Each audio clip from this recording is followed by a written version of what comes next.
Assalamualaikum warahmatullahi wabarakatuh. Perkenalkan, nama saya Muhammad Fahri Hafizan dengan NRP 50177251084 dan ini KTM saya.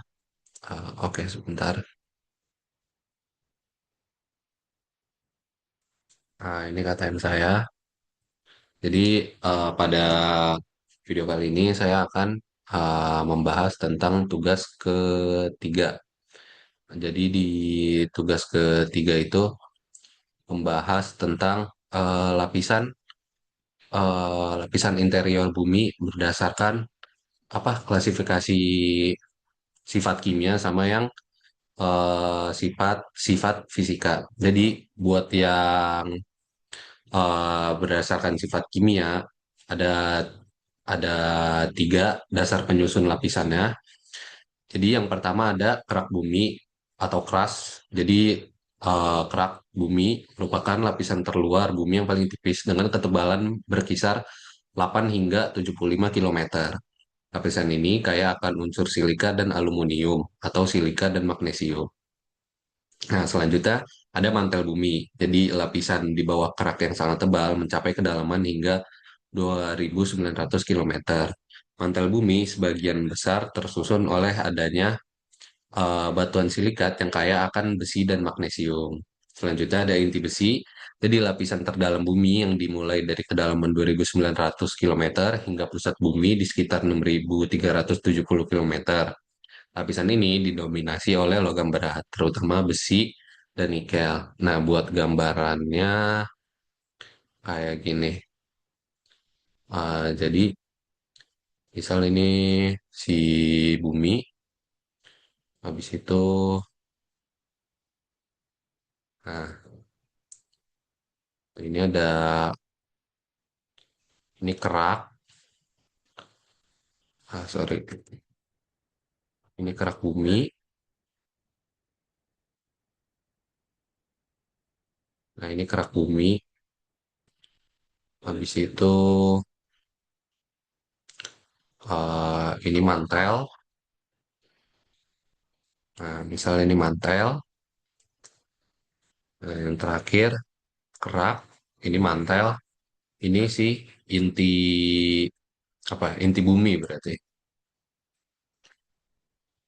Jadi eh anggap yang hijau nih kerak,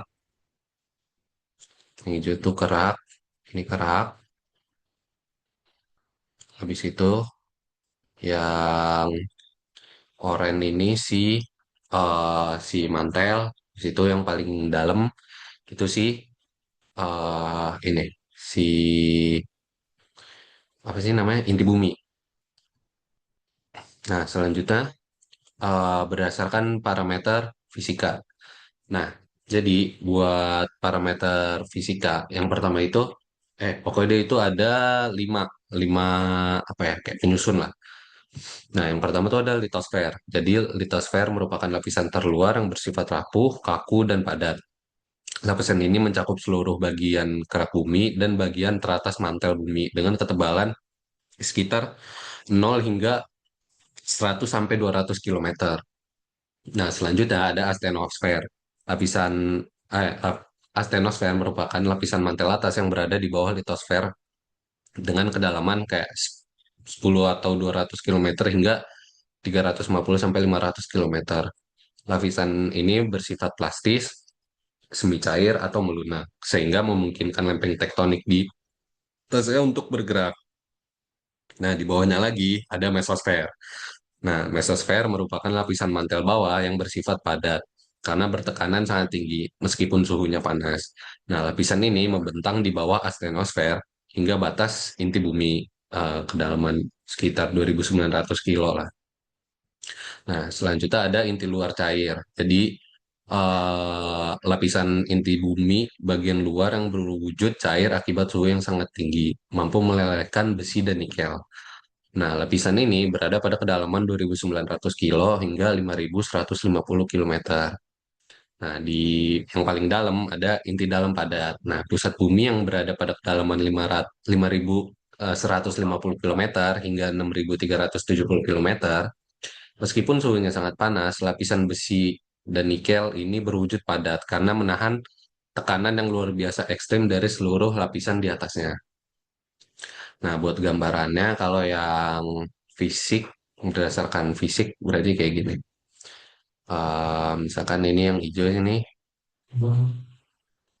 yang hijau itu yang paling atas sih, litosfer. Habis itu di bawahnya litosfer ada astenosfer. Astenosfer, misal kita gambar pakai kuning. Nah, ini astenosfer.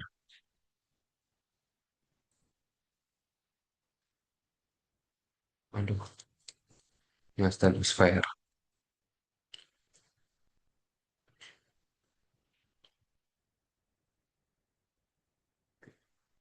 Nah, habis astenosfer ada mesosfer. Di bawahnya tuh ada mesosfer. Mesosfer kita warnain pakai warna apa ya? Ini deh, oranye. Ini misalkan mesosfer. Nah, selanjutnya ada inti luar yang cair.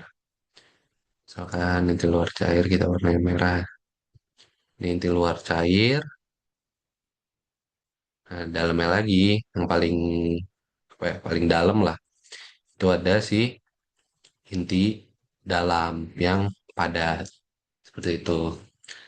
Jadi sekian penjelasan dari saya. Wassalamualaikum warahmatullahi wabarakatuh.